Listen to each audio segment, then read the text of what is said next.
네, 안녕하세요. 전북대학교 교육대학원 교육학과의 석사과정에 있는 김윤리입니다. 오늘 제가 발표할 주제는 대학 전공 교과에서의 플립러닝 운영의 효과와 개선 방안에 관한 내용입니다. 목차는 크게 5파트로 보이시는 바와 같이 구성되어 있습니다. 먼저 서론입니다. 서론에서는 연구의 필요성과 목적 그리고 연구 문제에 대해서 말씀드리겠습니다. 먼저 4차 산업혁명 시대에 급변하는 사회의 변화 및 정보통신공학의 발전이 교육 분야에도 큰 영향을 미치고 있습니다. 4차 산업혁명을 대표하는 키워드인 사물 인터넷, 인공지능, 가상현실, 드론 등과 같은 기술들은 우리 사회 모든 분야에서 혁명적인 변화를 이뤄내고 있으며 이러한 기술들이 교육에도 적용되어서 새로운 방식의 교육적 변화를 일으키고 있습니다.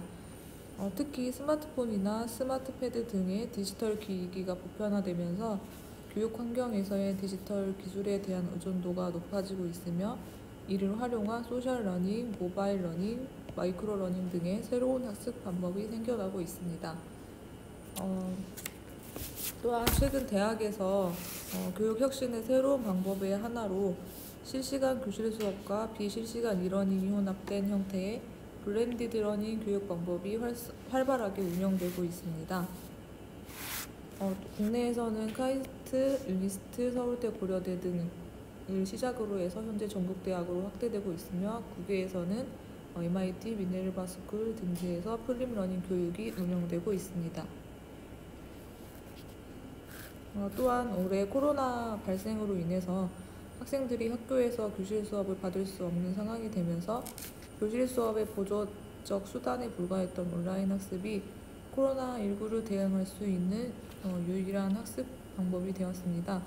그에 따라서 온라인 수업에 대한 관심은 증가하였지만 동시에 동영상 강의만으로 수업을 진행하기에는 부족하다는 문제가 발생하면서 이 문제를 해결하기 위한 다양한 시도와 노력이 필요한 시점입니다.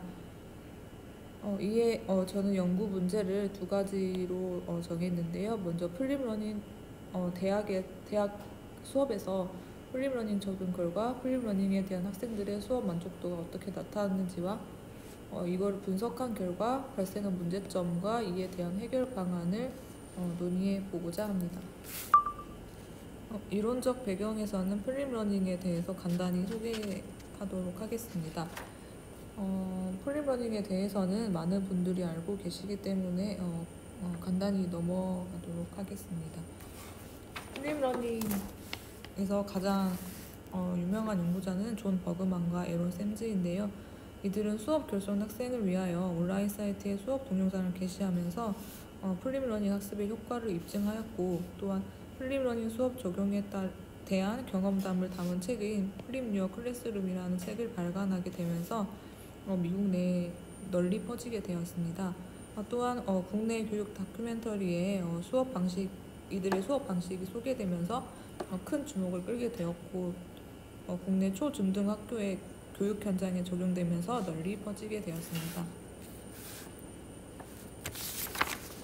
플립러닝은 온라인과 오프라인이 결합된 형태의 블렌디드 러닝의 한 형태인데요. 교육 방법의 혼합 그리고 융합 측면에서 블렌디드 러닝과 공통점을 가지고 있으며 플립러닝은 블렌디드 러닝에 선행학습을 더한다는 점에서 차이점을 가지고 있습니다.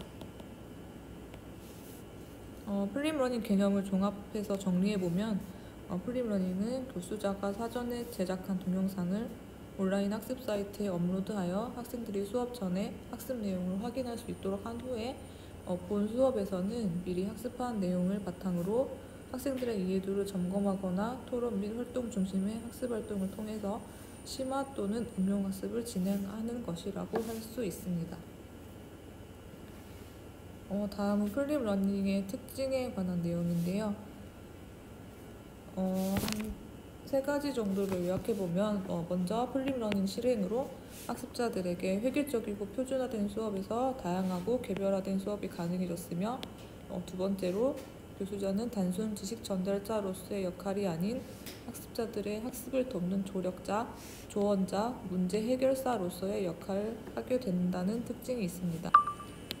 세 번째로 플립 러닝 수업 환경과 전통적인 교실 환경을 비교해 보았습니다. 플립 러닝은 학습자 모두가 똑같은 수업을 듣는 것이 아닌 온라인 사전 학습을 통해서 간단한 이론 학습과 보충 설명이 필요한 부분만 강의를 진행하고, 오프라인 수업 시간에는 학습자 중심의 활동을 진행하게 됩니다. 또한 학습자는 교수자의 강의에만 집중하는 것이 아닌 교수자와 학습자 간의 개별 활동과 심화 과정 학습 등을 통한 수업을 진행한다는 점에서 기존의 전통적인 수업 방식과는 차별화된다고 볼 수 있습니다. 이 동영상은 플립 러닝에 대해 간단히 설명해 놓은 동영상인데요. 그냥 바로 넘어가도록 하겠습니다. 세 번째로는 연구 방법에 관한 내용입니다. 전라북도 전주 소재 대학 재학생 중에서 2019학년도에 플립 러닝 강좌를 수강한 학생들을 연구 대상으로 설정하였고, 이 중에서 총 254명의 자료를 분석에 사용하였습니다. 설문은 학습관리 시스템 각 강좌의 게시판에서 실시하였으며, 설문 기간에 설문에 응답하지 못한 학생들은 네이버 폼 설문을 통해 추가적으로 응답할 수 있도록 하였습니다. 본 연구에서 사용한 설문지는 해당 학교의 교수학습개발센터 성과분석 플립 러닝 성과분석 설문조사지와 기존 연구에서 타당성이 검증된 여러 연구자들의 설문을 참고하여서 재구성하였습니다. 설문지는 보시는 바와 같이 4가지 영역으로 되어 있고 총 24문항으로 구성되어 있습니다. 자료 처리 및 분석 방법입니다.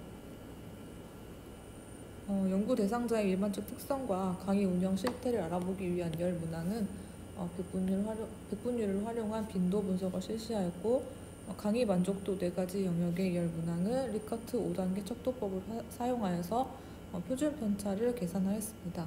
또한 나머지 항목은 응답 빈도 조사 그리고 주관식 문항을 설정하여서 학생들이 자유롭게 기술할 수 있도록 하였습니다. 다음으로 연구 결과입니다. 먼저 연구 대상자의 일반 특성을 살펴보기 위하여 빈도 분석을 실시하였으며, 실시 결과를 정리한 값은 보시는 표와 같습니다.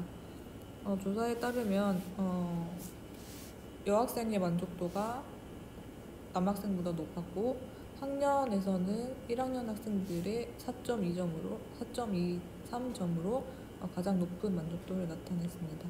그리고 학과 만족도를 살펴본 결과는 패션 산업학과가 4.17점으로 가장 높은 만족도를 나타냈습니다.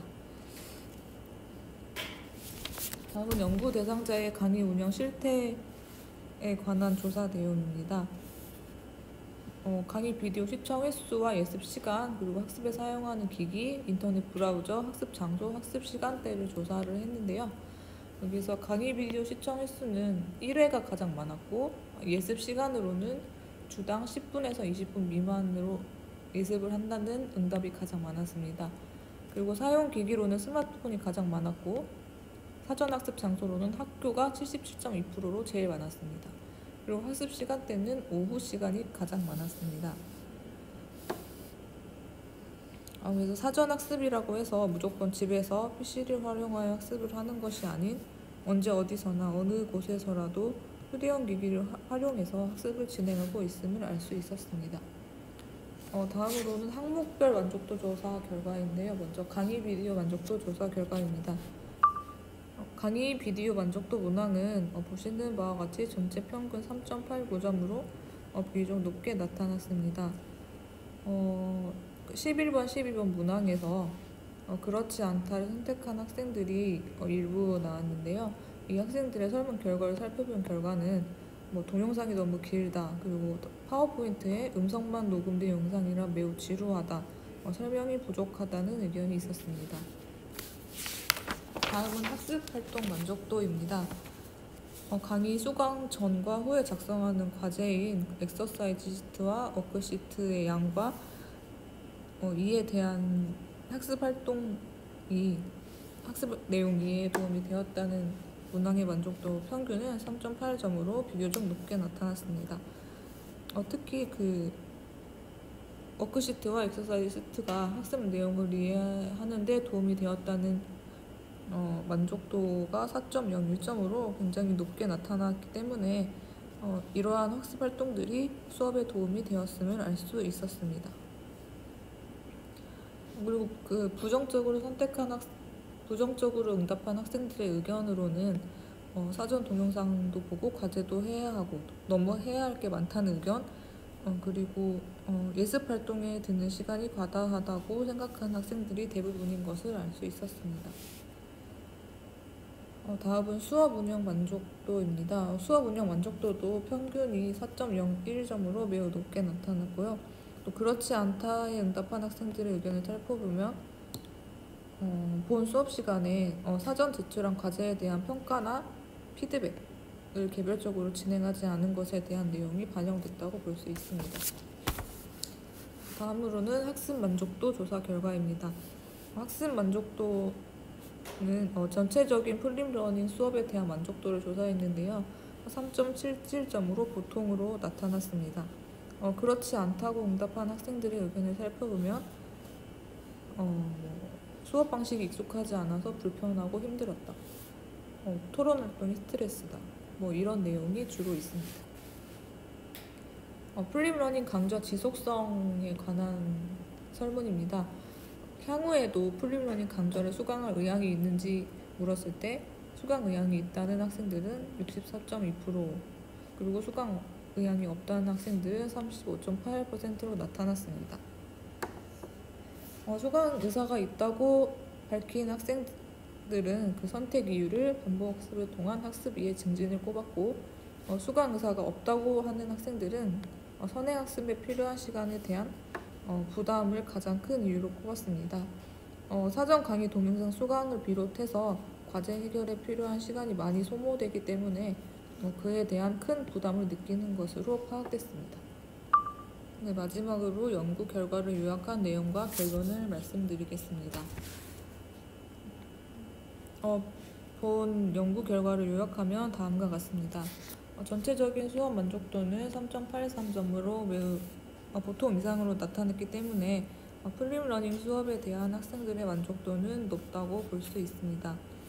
그리고 풀립러닝 참여 지속에 대한 여부를 조사했을 때 풀립러닝 강좌를 수강하지 않겠다는 의사를 밝힌 학생들은 35.8%로 나타났습니다. 이에 대한 응답 결과를 분석한 결과 많은 학생들이 선행학습에 대한 부담을 느끼고 있었고, 이에 대한 부담이 풀립러닝 과목을 다시 수강하지 않을 가장 큰 이유로 나타났습니다. 그리고 풀립러닝 수업 운영의 장단점, 개선 방안 등에 대한 서술형 문항에 대한 응답 분석 결과 풀립러닝의 장점으로는 학습을 통한 이해도 향상, 성적 향상이 있었고, 단점으로는 선행학습에 대한 부담, 교수자의 피드백 부족 의견이 있었습니다. 그리고 기타 의견으로는 상호작용 시간을 보강해달라는 의견과 사이버 캠퍼스 접속 및 활용에 대한 개선을 요구하였습니다. 설문조사를 통해서 도출된 개선 방안을 말씀드리면 다음과 같습니다. 먼저 풀립러닝 참여 학생들의 수업 만족도는 매우 높게 나타났기 때문에 긍정적인 반응을 보이고 있습니다. 또한 가장 많은 문제점으로 제시된 선행학습에 관한 내용입니다. 개선 방안입니다. 학습자들의 과도한 선행학습에 대한 부담을 최소화하는 방법의 개발이 필요한데요. 향후 풀립러닝을 수강하지 않겠다는 학생들의 응답 결과를 살펴보면 선행학습에 대한 부담을 가장 높은 비율을 선택을 했습니다. 그렇기 때문에 수업 설계 시에 수업 진도에 따른 학생들의 사전학습 과제 제출 현황 및 학습량을 파악하여서 적절한 수준의 양과 과제를 부여하는 것이 필요한 것으로 보입니다. 또한 풀립러닝은 말 그대로 거꾸로 학습인 만큼 사전학습 동영상의 시청 여부가 매우 중요합니다. 단순히 사이버 캠퍼스 상에서의 동영상 시청 여부를 확인하는 것이 아닌 학생들이 실제 수업에서 사전에 학습한 내용을 확인하는 것이 필요합니다. 대부분의 수업 활동이 팀 프로젝트로 진행되는 특성상 강의 비디오를 시청하지 않고 오는 학생들은 수업에 참여하기가 어려워서 또 무임승차하는 경우가 많아지게 됩니다. 이에 따라 토론이나 발표에 참여하지 못하고 겉돌게 되기 때문에 이에 대한 학습자들의 사전학습 참여도를 높이기 위한 전략 마련이 필요합니다.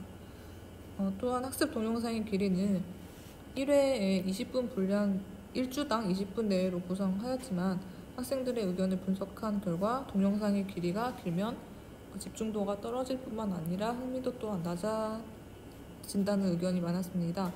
대부분 1회에 5분에서 10분 분량의 강의가 적당한 것으로 조사되었습니다.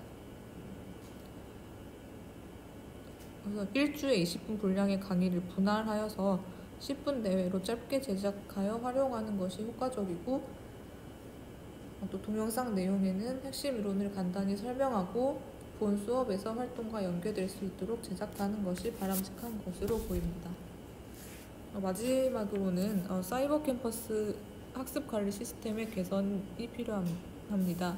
현재 사용하고 있는 학습 관리 시스템에서는 학습자의 진행 상황에 대한 정보를 파악할 수는 있지만 학습자와 교수자의 질의응답 또는 학습자 간의 토론 이런 상호작용이 활발히 진행되지 못하는 한계를 가지고 있습니다. 온라인 수업에서도 오프라인 수업에서와 마찬가지로 상호작용이 활발히 진행될 수 있도록 교수자의 적극적인 노력과 지속적인 참여 독려가 필요합니다. 또한 사이버 캠퍼스 이외에 카카오톡이나 밴드를 많이 활용하고 있는데요. 이러한 SNS를 사이버 캠퍼스와 연동시켜서 학습자의 학습 참여 활동을 유도할 수 있는 방안을 마련하여서 수업이 원활히 운영될 수 있도록 지원하는 것이 필요할 것으로 보입니다. 네, 이상으로 대학 전공 강의에서 플립러닝 적용에 대한 효과성과 개선 방안에 대해 알아보았고요. 좀 부족한 발표지만 경청해주신 선생님들께 감사 인사를 드리면서 다음에는 건강한 모습으로 얼굴을 마주하며 뵐 수 있기를 소망합니다. 다시 한번 감사드립니다.